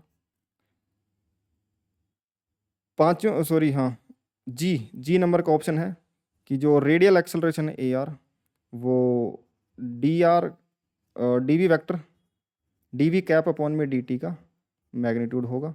और जो एच ऑप्शन है वो ए आर वैक्टर जो बनेगा वो d r d v cap upon में डी टी बनेगा। समझ में आ गई क्या बात? कौन सा ऑप्शन इनमें से सही सही है, इनमें से कौन कौन से ऑप्शन सही हैं वो तुम्हें बताने हैं। अब हम इस पे एक एक करके चर्चा कर लेते हैं, इसको डिटेल में समझ लेते हैं। ठीक है, तुमने ये सब चीज़ें समझ ली ना, तो तुम्हें एक्सेलेरेशन में कभी किसी भी चैप्टर में कोई समस्या नहीं होगी। इसलिए मैं इतना डिटेल में बता रहा हूँ कि ताकि तुम चीज़ों को एक एक समझ सको, एक एक चीज़ को तुम अच्छे से समझ सको। विच ऑफ द फॉलोइंग यार करेक्ट में पूछा है कि पहला ऑप्शन, क्या पहला ऑप्शन एक्सेलरेशन को rate of change of velocity बोलते हैं? तो मेरे ख्याल से बिल्कुल सही आंसर है। वेलोसिटी का rate of change d we by D t से ही तो लिखेंगे, तो वेलोसिटी का rate of change d we by D t से लिखेंगे, ये ऑप्शन करेक्ट है। अगर मैं आंसर लिखना चाहूँगा तो ए आ जाएगा ऑप्शन, बिल्कुल, क्योंकि एक्सेलरेशन होता ही rate of change of velocity है। Rate of change of velocity, rate of change of velocity, तो ये करेक्ट है। क्या है? ये ऑप्शन करेक्ट है, बिल्कुल सही है। बी ऑप्शन पे जाते हैं, acceleration D we by D t, तो ये तो देखो गलत है। एक्सेलरेशन जो बी ऑप्शन में देखूंगा तो ए जो है वो तो मैग्नीट्यूड है, तो एक्सेलरेशन का मैग्नीट्यूड जो आएगा वो तो rate of change of velocity के मैग्नीट्यूड के बराबर आना चाहिए, जो कि कौन से ऑप्शन में दे रखा है? कौन से ऑप्शन में दे रखा है? डी ऑप्शन में। तो बी और सी दोनों ही गलत हैं। अब तुम बोलोगे कि सी में और बी में डिफरेंस, सी में और डी में डिफरेंस क्या है? एक तो हमने rate of change of velocity निकाला, उसका मैग्नीट्यूड देखा, तो ऑब्वियस सी बात है अगर net acceleration rate of change of velocity है तो इसका मैग्नीट्यूड लूंगा तभी इसका मैग्नीट्यूड आएगा। बीच में यहां पे नहीं फंसा सकता मैं। वो क्यों नहीं फंसा सकता उसको समझेंगे अभी।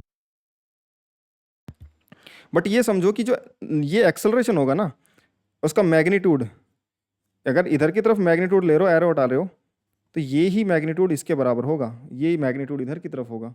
ये करेक्ट है, यानी कि कौन सा ऑप्शन? डी ऑप्शन करेक्ट है। तो हम बोल सकते हैं कि बी एंड सी इस समय गलत हो जाएंगे, दोनों के दोनों। हम बोल सकते हैं कि बी में बोल रखा है कि मैग्नीट्यूड इस rate of change of velocity, ये तो वेक्टर क्वांटिटी आएगी और ये स्केलर है, वैसे इक्वल नहीं हो सकते। ये वाली चीज़ कुछ डिफरेंट चीज़ है। Magnitude of rate of change of velocity, तो rate of change of velocity का मैग्नीट्यूड तो ये है जो कि एक्सेलरेशन का मैग्नीट्यूड बनेगा। डी ऑप्शन सही है। ई ऑप्शन पे वही आ गया, कुछ तो सेम बात चल रही है यहाँ पे और यहाँ पे, कि हम इस क्वांटिटी को ये यहाँ पे ये 80 के बराबर बोलना चाहता है। ध्यान से सुनो, जो वेलोसिटी होती है वो दो चीज़ों से मिलकर बनी है, मैग्नीट्यूड एंड डायरेक्शन, या फिर मैं वेलोसिटी वी को वेलोसिटी वी का मैग्नीट्यूड इनटू उसकी डायरेक्शन, दो चीज़ों से लिखा हुआ मान सकता हूँ। ये क्या बनेगी? इसकी स्पीड, स्पीड जो होगी वी, या फिर वी वेलोसिटी का मैग्नीट्यूड, उसको स्पीड बोलेंगे, इंस्टेंटेनियस स्पीड। और वी कैप क्या होगी? डायरेक्शन। समझ में आ गई क्या बात? वी कैप क्या है बेटा? डायरेक्शन है। अब ध्यान से सुनो, अगर मैं if we write magnitude of velocity का रेट ऑफ चेंज, ये क्या कहलाएगा? Rate of change of magnitude of velocity. और मैग्नीट्यूड ऑफ वेलोसिटी क्या बनेगा? स्पीड, क्योंकि इंस्टेंटेनियस रेट ऑफ चेंज है, तो इंस्टेंटेनियस वेलोसिटी इंस्टेंटेनियस स्पीड के बराबर होती है मैग्नीट्यूड में। समझ में आई क्या बात? वो हमने कल ही लेक्चर में देखा था। तो ये जो चीज़ है ये वेलोसिटी का मैग्नीट्यूड है, और वेलोसिटी के मैग्नीट्यूड मतलब कि स्पीड, और स्पीड का रेट ऑफ चेंज है ये। और स्पीड का रेट ऑफ चेंज तो क्या होता है? Tangential acceleration. इसलिए tangential acceleration D we vector का मैग्नीट्यूड अपॉन डी टी, या फिर सिर्फ D we by D T बोलते हैं हम। समझ में आ गई क्या बात? तो क्या बन जाता? Rate of change of magnitude of velocity, magnitude of velocity, not magnitude of rate of change of velocity. These two are different things. तो अगर मैं सेपरेट करना चाहूँ, magnitude of rate of change of velocity और rate of change of magnitude of velocity, जिसको हम बोलेंगे speed. समझ में आ गई बात? ये दो सेपरेट क्वांटिटीज हैं। ये तो एक्सेलरेशन का मैग्नीट्यूड है, जो कि rate of change of velocity का मैग्नीट्यूड बनेगा, और ये टेंजेंशियल एक्सेलरेशन है जो कि dv/dt बनेगा, और v मतलब कि वेलोसिटी का मैग्नीट्यूड इन स्पीड। समझ में आ गई क्या बात? ये टेंजेंशियल एक्सेलरेशन बनेगा। क्लियर है क्या ये बात? अरे दोस्त समझ में आई क्या? तो याद रखनी इस बात को, ये दो अलग अलग चीजें होती हैं। वेलोसिटी के रेट ऑफ चेंज का मैग्नीट्यूड, वेलोसिटी के रेट ऑफ चेंज का फिर मैग्नीट्यूड लिया तो वो नेट एक्सेलरेशन का मैग्नीट्यूड आ गया। और अगर पहले वेलोसिटी का मैग्नीट्यूड ले लिया तो वो स्पीड बन गई, उसका रेट ऑफ चेंज, तो स्पीड का रेट ऑफ चेंज तो टेंजेंशियल एक्सेलरेशन होता है। समझ में आ गई क्या बात? यानी कि इसमें से बी, सी और डी, ई में से कौन सा करेक्ट है? ई करेक्ट आंसर है। हम ये बोल सकते हैं कि जो ई है वो करेक्ट ऑप्शन है। समझ में आ गई बात? ई करेक्ट है। ये rate of change of speed को रिप्रेजेंट कर रहा है जो कि टेंजेंशियल एक्सेलरेशन होती है। तो फिर ये गलत है, क्योंकि net acceleration rate of change of velocity होता है, ना कि टेंजेंशियल। तो फिर एफ गलत है।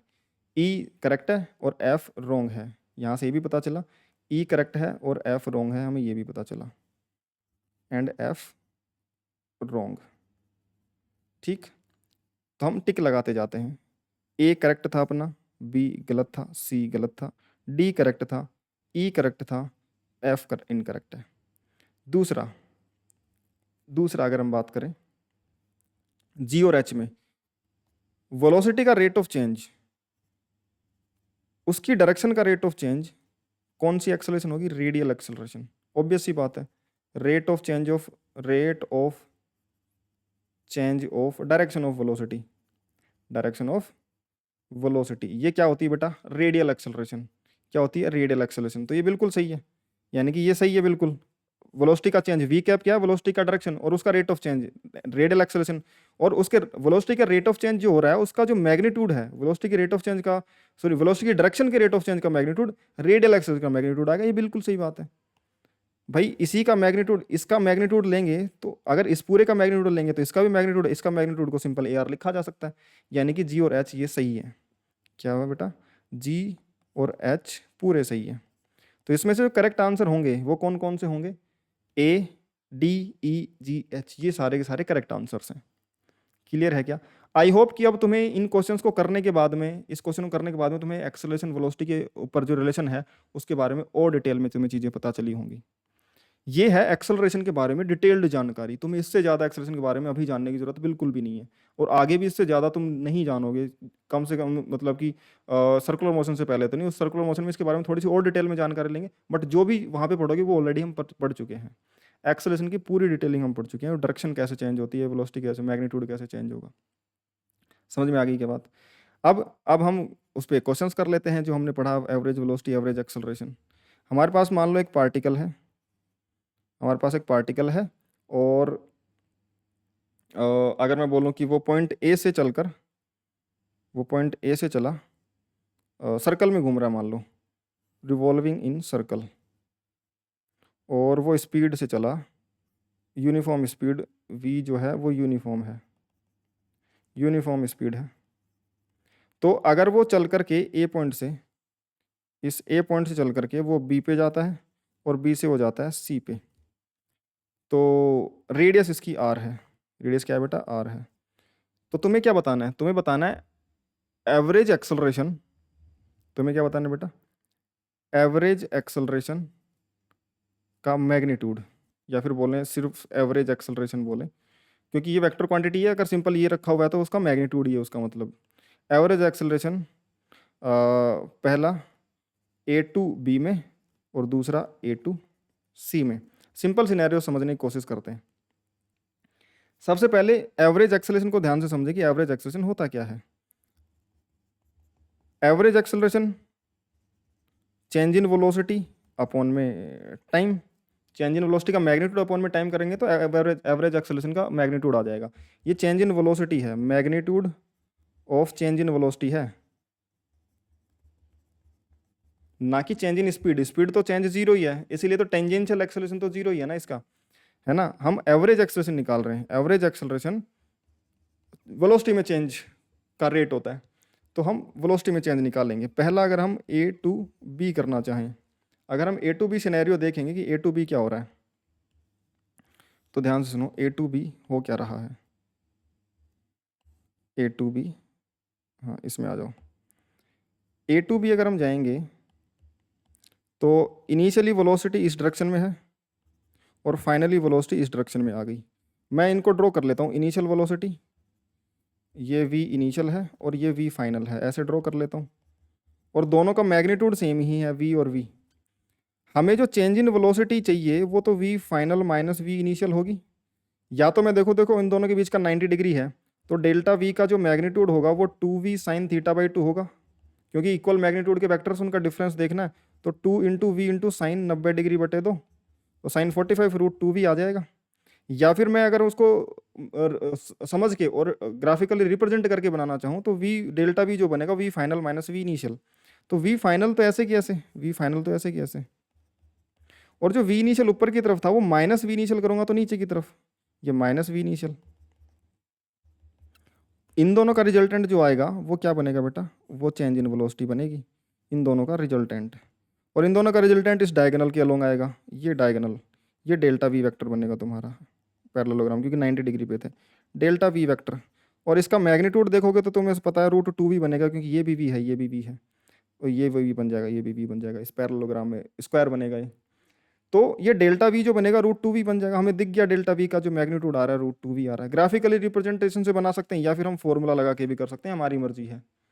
समझ में आ गई बात। ये 90 डिग्री बाई 2 है, सही लिख देता हूँ इसको, sine 90 degree by 2 sine theta by 2, 2v sine theta by 2 difference का फॉर्मूला इक्वल मैग्नीट्यूड के वेक्टर्स के लिए। तो change in velocity root 2v आ रही है डायरेक्शन, और डायरेक्शन इस तरफ आ रही है, तो तभी तो देखो इस तरफ कोई वेलोसिटी नहीं थी ना, तो इसने इतना चेंज करा तो इस तरफ वेलोसिटी आ गई। पहले वेलोसिटी इस तरफ थी लेकिन इसने वेलोसिटी में चेंज इस तरफ कर दिया, तो देखो इस तरफ की जीरो भी हो गई, आई की जीरो भी हो गई। तो एवरेज एक्सेलरेशन के लिए टाइम भी चाहिए होगा। टाइम कितना लगा, टाइम के लिए ए से बी तक का arc length L A B upon में स्पीड, ए से बी तक का आर्क लेंथ क्या है, radius into pi by 2 r theta upon में स्पीड वी, तो पाई आर अपॉन में 2v, ये टाइम लग गया। तो एवरेज एक्सेलरेशन का मैग्नीट्यूड जो आएगा बेटा वो कितना आ जाएगा, डेल्टा वी अपॉन में डेल्टा टी। डेल्टा वी तो कितना है रूट 2v अपॉन में डेल्टा टी कितना, पाई आर अपॉन में 2v, कितना बन जाएगा 2 रूट 2 वी स्क्वायर अपॉन में pi R, 2 root 2 V square upon में पाई आर। क्लियर है क्या बात, समझ में आ रही बात। अगला पार्ट देखें हम। अगले पार्ट में क्या दे रखा है, A to C, second part A to C. A to C में अगर हम बात करेंगे तो ए टू सी क्या बनेगा, वही ये सर्कल उठा लेते हैं यहीं से। हम देखो इसको और भी तरीके से कर सकते हैं, मैं तुम्हें सारे सिनेरियो समझा देता हूँ।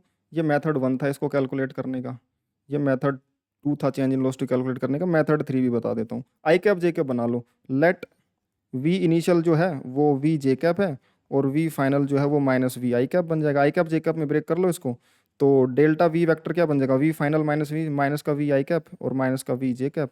तो डेल्टा वी का मैग्नीट्यूड कितना आ जाएगा, रूट 2v, यहाँ से भी कैलकुलेट कर सकते हैं हम। समझ में आई क्या बात। ये मेथड 3 भी हो सकता है, तुम किसी भी तरीके से कर सकते हो। मैं तुम्हें सारे अप्रोच बताते चलता हूँ, तुम्हें जो भी चीज़ें अच्छी लग रही हो तुम उसी से कर लेना, जिस समय जो दिमाग में आ जाए उसी से करते रहना, ठीक है ना। तीसरा नेक्स्ट क्वेश्चन कि ये इस तरीके से सी पे पहुंचेगा तो सी पे वेलोसिटी इसकी इस तरफ होगी, सी पे वेलोसिटी इस तरफ होगी, लेकिन स्पीड उतनी ही है v। तो पहले मेथड उसी से कर लेते हैं, आसान है आई कैप जे कैप में लिखना, लेकिन वो किसी एंगल पे होगा तो आई कैप जे कैप में लिखना थोड़ा सा मुश्किल, कंपोनेंट वगैरह बनाने पड़ जाएंगे, इसलिए मैं उसको ज़्यादा प्रीफर नहीं कर रहा। Simple 2v sine theta by 2 से कर लेंगे। बट अगर करना चाहें तो v इनिशियल अगर मैं ए पॉइंट पे लिखूंगा तो v जे कैप है, और v फाइनल जब मैं लिखूंगा सी पॉइंट पे तो वो माइनस का v जे कैप है। इसको हटा देते हैं ताकि फाइनल पॉइंट हमें दिखता रहे। डेल्टा वी जो बनेगा वो v final minus v initial करेगा, तो ये क्या बन जाएगा, माइनस का 2v जे कैप। इसमें से इसको माइनस कर दो तो minus v j cap minus v j cap minus 2v j cap, यानी कि चेंज इन वेलोसिटी इस तरफ आ रही है 2v। तो तभी तो पहले इधर v थी और इधर 2v चेंज हुआ तो फाइनली v इधर बच गया ना, तभी तो इधर थी और फाइनली इधर की तरफ बची हुई है। तो ये चेंज इन वेलोसिटी है। एवरेज अगर इसको डायरेक्शन के साथ में लिखना चाहें तो चेंज इन वेलोसिटी का डायरेक्शन फॉर्मेट में डिवाइड बाय टाइम कर देंगे, डायरेक्शन के साथ में एवरेज एक्सप्रेशन आ जाएगी। बट हम मैग्नीट्यूड चाहिए तो डेल्टा वी का मैग्नीट्यूड बन जाएगा 2v के बराबर। टाइम जो लगेगा वो एल ए से सी तक का अपॉन में स्पीड, एल ए से सी तक बन जाएगा पाई आर आधा सर्कम्फरेंस और अपॉन में स्पीड v। तो एवरेज एक्सेलरेशन जो बन जाएगा वो डेल्टा वी का मैग्नीट्यूड अपॉन में डेल्टा टी, यानी कि पाई इंटू आर अपॉन में sorry 2 into v change in velocity upon में टाइम लग जाएगा पाई इंटू आर अपॉन में वी। ऊपर चला जाएगा 2v² अपॉन में पाई आर, ये एवरेज एक्सेलरेशन आ जाएगी। ये इसका आंसर है और ये इसका आंसर था। चेंज इन वेलोसिटी निकालने का यहाँ पे भी और भी तरीके हैं। मेथड 1 अगर मैं देखूँ, मेथड 2 अगर मैं देखूँ, तो change in velocity, initial velocity draw कर लेंगे। ये इनिशियल वेलोसिटी है और ये फाइनल वेलोसिटी है।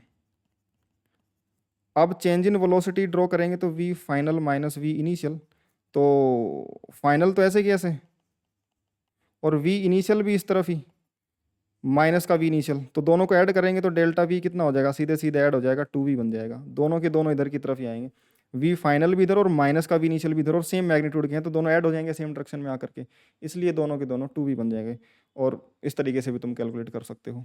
या फिर तुम देखोगे कि इन दोनों के बीच का एंगल 180 डिग्री है, तो मेथड 3 क्या हो सकता था कि दोनों का मैग्नीट्यूड इक्वल है, तो तुम सीधा लगा लो डेल्टा v का मैग्नीट्यूड क्या बन जाएगा, 2v साइन थीटा बाई 2। कितना बन जाएगा, 2 into v into sine 180 degree by 2, 180 degree by 2 sine 90, sine 91 होता है, तो ये बन जाएगा 2v सिर्फ। समझ में आ गई क्या बात। इस तरीके से तुम चेंज इन वेलोसिटी निकालो और टाइम से डिवाइड कर दो, ये तुम्हारी क्या बन जाएगी बेटा, एक्सेलरेशन बन जाया करेगी। क्लियर है। एक और क्वेश्चन हम करते हैं, एक और क्वेश्चन हम करते हैं। ये मान लीजिए कि तुम्हारे पास में एक हेक्सागन है। क्या है, हेक्सागन है। इस हेक्सागन पे पार्टिकल चल रहा है, ऐसे नहीं बन रहा, ये हेक्सागन एक, इस हेक्सागन पे पार्टिकल चल रहा है तुम्हारे पास में, और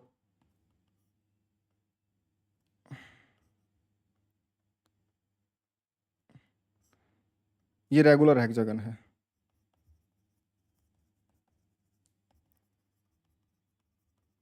ठीक है, रेगुलर हेक्सागन है, इसको एक साथ बना लेते हैं, थोड़ा बड़ा बना लेते हैं। ठीक है, सारी साइड्स इक्वल हैं, साइड लेंथ ए है। या फिर ऐसा करना है, इस क्वेश्चन को तुम अपने खुद से ट्राई करके आना। हम नेक्स्ट लेक्चर में जब हम एवरेज वेलोसिटी वगैरह, एवरेज एक्सेलरेशन के मिक्स्ड क्वेश्चन करेंगे, तब हम इसको डिस्कस करेंगे। और जो मैंने होमवर्क दूंगा अभी, वो भी डिस्कस करके आना। मैं तुम्हें सिनेरियो समझा देता हूँ इस क्वेश्चन में क्या हुआ है। ये पॉइंट ए है, ये पॉइंट बी है, सी है, डी, ई और एफ। ए पॉइंट पे जो वेलोसिटी है वो इस तरफ है v, और ये स्पीड यूनिफॉर्म है, यूनिफॉर्म स्पीड दे रखी है। बी पॉइंट पे पहुंचते हुए स्पीड इस तरफ हो जाती है, सी पॉइंट पे पहुंचते हुए स्पीड इस तरफ हो जाती है, ई पॉइंट पे पहुंचते डी पे यहाँ पे इधर, ई पे इधर, और एफ पे इधर, ये वेलोसिटीज हो जाती हैं। अब इसमें पूछा हुआ है स्पीड, और ये साइड लेंथ ए है, सारी की सारी लेंथ ए है ना, और स्पीड वी यूनिफॉर्म है। तो तुम्हें फाइंड करना है क्या, मैं तुम्हें इसी एक क्वेश्चन में बहुत सारे पैरामीटर्स फाइंड करने को दे देता हूँ। ठीक है, करके आना। हमने लास्ट लेक्चर में भी कुछ क्वेश्चंस करे थे, एवरेज वेलोसिटी, स्पीड वगैरह के, चेंज इन वेलोसिटी वगैरह सब कैलकुलेट करे थे। फ्रॉम, हमें फाइंड करना है, हमें ऐसा समझ लो, फाइंड करना है। फाइंड क्या क्या करना है, change in velocity, change in velocity, change in velocity पहला पार्ट। दूसरा डिस्प्लेसमेंट, डिस्प्लेसमेंट चेंज करना है। तीसरा टाइम कैलकुलेट करना है। चौथा चेंज इन वेलोसिटी हो गया, डिस्प्लेसमेंट हो गया, टाइम हो गया।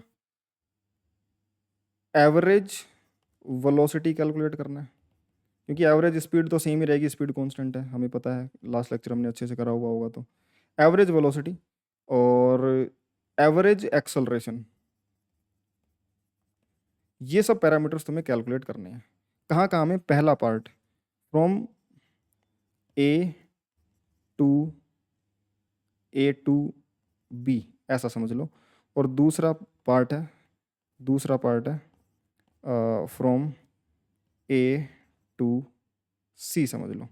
ए टू बी और ए टू सी, यानी जब हम ए से बी जाएंगे इसमें, और जब हम ए से सी जाएंगे, बस इसमें, इतना समझ लो। या फिर तुम चाहो तो तीसरा पार्ट और सोल्व कर लो, सी, ये इसमें समझ लो B to E, from B to E, इतना समझ लो। क्लियर है क्या। तो ए से बी में, यानी ए पे वेलोसिटी इस तरफ लेनी है, बी पे पहुंचते वेलोसिटी इस तरफ होगी, तो हमें इस वाली वेलोसिटी कंसीडर करना है बी पे पहुंचने के बाद में। तो इस सिनेरियो में वेलोसिटी का चेंज कितना बनेगा, एवरेज की एक्सेलरेशन, एवरेज वेलोसिटी, ये सब कैलकुलेट करने। ए से सी में, सी पे पहुंचते ही वेलोसिटी ये कंसिडर करनी है तुम्हें।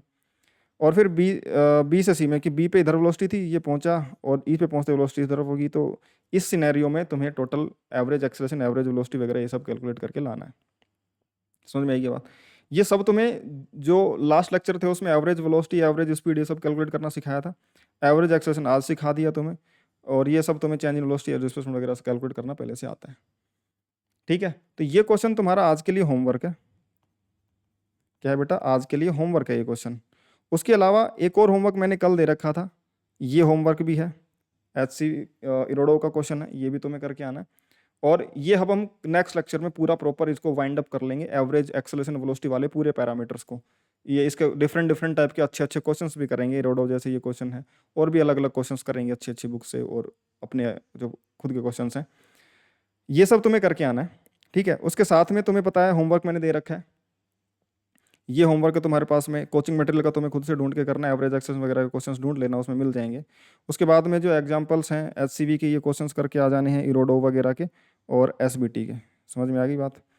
ये क्वेश्चंस तुम्हें करके आ जाने। पाथ फाइंडर से भी ऐसा कोई क्वेश्चन खास है नहीं, क्योंकि उसमें मिक्स्ड कंसेप्ट के क्वेश्चंस होते हैं। बाकी ये जो तुम बुक्स वगैरह हैं ये तुम खुद फॉलो कर रहे हो, तो इनसे भी ढूंढ के तुम क्वेश्चंस कर सकते हो। उसके अलावा तो देखो यार, तुम्हें सब पता है, और चैनल को सब्सक्राइब कर लेना। मतलब चीज़ें अच्छी लग रही हो तो चैनल को सब्सक्राइब कर देना, और अपने फ्रेंड्स के साथ शेयर करना है। सारी चीज़ें फ्री हैं, पूरा कोर्स फ्री रहने वाला है। और टेलीग्राम चैनल को ज्वाइन कर लेना, ताकि वहाँ पे तुम्हें सारी क्लासेस की अपडेट्स वगैरह मिलती रहें। और व्हाट्सएप पे मुझे मैसेज कर देना अगर तुम्हें कोई भी क्वायरी हो तो। बाकी 10:30 PM पे मिलते हैं डाउट सेशन के अंदर, लाइव डिस्कशन के अंदर हम 10:30 PM पे मिलेंगे। और ठीक है, तो भाई आज के लिए इतना, आज के लेक्चर में यही। बाकी नेक्स्ट लेक्चर में अपन एवरेज वेलोसिटी, एवरेज एक्सेलरेशन वगैरह के क्वेश्चंस वगैरह करके इसको वाइंड अप करेंगे, और फिर हम नेक्स्ट पार्ट पे मूव करेंगे इसमें, काइनेमेटिक्स में। ठीक है, तो ठीक है, आज के लिए इतना ही, बाय।